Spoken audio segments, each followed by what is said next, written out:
ایک دن علی نامی بچہ اپنے پہلے اسکول کے دن کے لیے بہت خوش تھا۔ صبح سویرے علی نے اپنی امی کی مدد سے نیا یونیفارم پہنا، جوتے چمکائے اور بستہ تیار کیا۔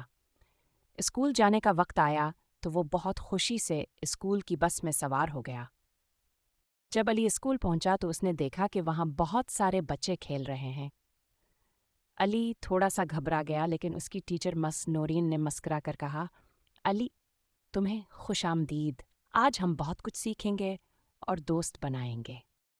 علی نے کلاس میں جا کر اپنی کتابیں کھولیں اور نئے دوستوں سے بات چیت شروع کی۔ کھیل کے وقفے میں وہ سب دوستوں کے ساتھ کھیلنے گیا اور خوب مزہ آیا۔